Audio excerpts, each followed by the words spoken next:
Hi everyone, I'm Marian Davis and I'm the Development Officer for Irrigation Management, but this week I'll be continuing on our series looking at planting. Planting's our most expensive and complex operation, and it's vital we get it right. We're not planting just for this crop, like in an annual crop, but also for the following returns. So good plant establishment now will give us good return crops in the future. The keys to planting success are planting at the right time, using good quality seed, planting at the right depth, and making sure we've got good fungicide coverage. Over the last couple of weeks, we've looked at getting the importance of good quality seed and getting clean seed to minimise disease risk on farm. And also last week we looked at cutting a good billet, what to look for and how to do it. This week we're going to look at the planting process itself. So we've cut our good billet, and the next step is to actually get it into the ground. Now there's a range of planters out there. Most people these days are billet planting, but there's still areas that have quite a large amount of stick planting. And you can either use a disc opener into a preformed bed or a plough front into the flat or a preformed bed. It really depends on what the grower wants to do themselves.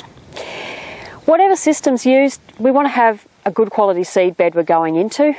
It doesn't have to be too fine. We are planting a billet. It's quite a robust seed source, but equally you don't want big clods that are going to make your seed soil contact poor, and that'll affect your germination. As we approach winter, it's also worth remembering to check your soil temperature.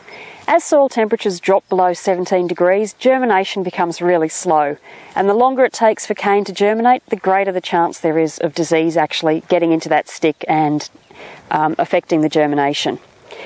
That leads us into fungicides. All cane should be treated with fungicide. Pineapple set rot can really destroy your planting establishment before you even begin. If you're using sprays, it's really important to make sure that both ends of the billet are covered and the whole stick. If you're using a dip, remember to change the dip fairly frequently.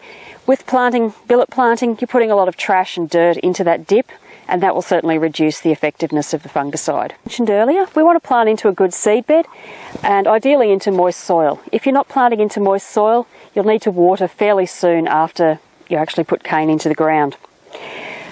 In this situation, this grower's hoping that he's actually going to be able to get these billets up, or this cane up, on stored soil moisture, so he's not planning on coming back to water.